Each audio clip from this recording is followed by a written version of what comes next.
Hello friends, welcome to J. Srikanth Samuel. இன்னைக்கு நம்ம கொல்ஹாபூரி egg கறி எப்படி பண்ணுறதுன்னு சொல்லி பார்க்கலாம். சரிங்களா, வாங்க சமைக்கலாம். ஃபர்ஸ்ட் ஒரு பேனில் சூடானதுக்கு அப்புறமா 1 இன்ச் பட்டை நான் பீஸாக கட் பண்ணி போட்டிருக்கேன். அதுக்கப்புறம் கிராம்பு, லவங்கம் ஒரு 4 போட்டிருக்கேன். அதுக்கப்புறமா ஏலக்காய் 3, அதுக்கப்புறம் ஸ்டார் ஜீரா அன்னாச்சி பூ இருக்கு இல்லையா, அது நான் அதுவும் கட் பண்ணி போட்டிருக்கேன். அதுக்கப்புறமா 1 டீஸ்பூன் சோம்பு, 1 டீஸ்பூன் சீரகம். இது லோ ஃப்ளேம்லேயே வச்சு நல்லா ஃப்ரை பண்ணிக்கோங்க, அதாவது வறுத்துக்கோங்க. நல்லா வறுத்துக்கோங்க ஃப்ரெண்ட்ஸ். இதுலேருந்து ஒரு ஸ்மெல் வரும். ஸோ நல்ல ஒரு ஃப்ளேவரான ஸ்மெல் வரும். ஸோ அது வர வரைக்கும் லோ ஃப்ளேம்லேயே குக் பண்ணுங்கள், ஃப்ரை பண்ணுங்கள்.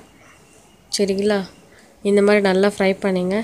ஸோ ஃப்ரை பண்ணதுக்கப்புறமா ஸ்டவ் ஆஃப் பண்ணிட்டு அப்புறமா இன்னொரு பேனில் 1 டீஸ்பூன் எண்ணெய் சேர்த்துட்டு, அதுக்கப்புறம் குடமிளகாய் நான் சேர்க்க போகிறேன். ஒரு 10-15 சேர்க்க போகிறேன். நீங்கள் வேணால் நீட்டு காஞ்ச மிளகாய் கூட சேர்த்துக்கலாம். நான் குடமிளகாய் சேர்க்க போகிறேன். சேர்த்ததுக்கப்புறமா 2 டீஸ்பூன் தனியா, அதுக்கப்புறம் 1 கப் தேங்காய் போட போகிறேன். கொப்பரை தேங்காய் கூட நீங்கள் போட்டுக்கலாம். நான் நார்மலாக இருக்க தேங்காய் போட போகிறேன். ஸோ இதுவும் நல்லா ஃப்ரை ஆகட்டும் எண்ணெயில். ஸோ நல்லா ஃப்ரை பண்ணிக்கோங்க ஃப்ரெண்ட்ஸ்.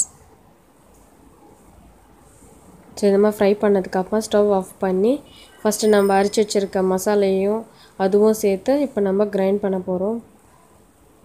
பவுட்ரு ஆக்கியாச்சு பாருங்கள். இப்போது ஒரு பேனில் ஆல்ரெடி யூஸ் பண்ண பேனை யூஸ் பண்ணுறேன் நான். அதில் ஒரு 2 டீஸ்பூன் எண்ணெய் சேர்த்துக்க போகிறேன். ஸோ டோட்டலாக 5 டீஸ்பூன் தேவைப்படும். ஸோ சேர்த்ததுக்கப்புறமா 2 பிரியாணி இலை, அதுக்கப்புறமா ஒரு 2 பெரிய வெங்காயத்தை நான் பீஸாக கட் பண்ணி போட போகிறேன். பாருங்கள், இது நல்லா கொஞ்சம் ப்ரௌன் கலரில் ஆகிற வரைக்கும் நல்லா கிளறி விட்டுக்கோங்க. இது கொஞ்சோண்டு ப்ரௌனிஷாக வந்தால் போதும். சரிங்களா ஃப்ரெண்ட்ஸ், இது நல்லா கிளறிடுவாங்க. ஸோ இப்போது அப்படியே கொஞ்சம் நேரம் விட்டுலாம், ப்ரௌன் கலராக ஆகிடும். இப்போ பார்த்தீங்கன்னா ப்ரௌன் கலரில் ஆகிடுச்சு. ஸோ இந்த மாதிரி ப்ரௌன் கலரில் ஆனதுக்கப்புறமா நான் இஞ்சி பூண்டு பேஸ்ட்டு போட போகிறேன். 2 டீஸ்பூன். ஸோ அதுவும் சேர்த்தாச்சு. ஸோ இதை நல்லா கிளறிடுவாங்க. ஸோ இதுலேருந்து பச்சை வாசனை போகிற அளவுக்கு நல்லா மிக்ஸ் பண்ணிக்கோங்க ஃப்ரெண்ட்ஸ்.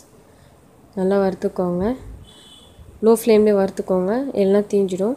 ஸோ இந்த மாதிரி ஸ்மெல்லெல்லாம் போனதுக்கப்புறமா பாருங்கள், ஸ்மெல் போயிடுச்சு. இப்போது 1 டீஸ்பூன் ரெட் சில்லி பவுடரை சேர்க்க போகிறேன், மிளகாய்த்தூள். அப்போ தான் கொஞ்சம் கலராக இருக்கும் பார்க்குறதுக்கு. சேர்த்ததுக்கப்புறமா இன்னும் 1 டீஸ்பூன் உப்பு சேர்க்க போகிறேன். 1 டீஸ்பூன் உப்பு. ஸோ இதுவும் நல்லா மிக்ஸ் பண்ணிக்கோங்க, ஃபுல்லாக மிக்ஸ் பண்ணிக்கோங்க ஃப்ரெண்ட்ஸ். இந்த மாதிரி நல்லா மிக்ஸ் ஆனதுக்கப்புறம் இப்போ ட்ரை ஆகிடுச்சு. சரிங்களா, பார்த்தீங்களா, இந்த மாதிரி ட்ரை ஆகிடுச்சு. ஸோ இந்த மாதிரி ட்ரை ஆனதுக்கப்புறமா நம்ம இப்போ டொமேட்டோ பேஸ்ட்டு சேர்க்க போகிறோம். அதாவது தக்காளி ஒரு 3-4 தக்காளி நல்லா கிரைண்ட் பண்ணிக்கிட்டு மிக்ஸ் அடித்து வச்சுருக்கேன். ஸோ அந்த பேஸ்ட்டு தான் இது. ஸோ டொமேட்டோ பேஸ்ட்டும் சேர்த்தாச்சு. இதுவும் நல்லா மிக்ஸ் பண்ணிக்கோங்க. ஸோ இது அப்படியே கொஞ்சம் நேரம் விட்டுடலாம். ஸோ இது ரொம்ப கொஞ்சோண்டு கொதித்து வந்ததுக்கப்புறமா இப்போது தேவையான அளவு தண்ணி சேர்க்க போகிறேன்.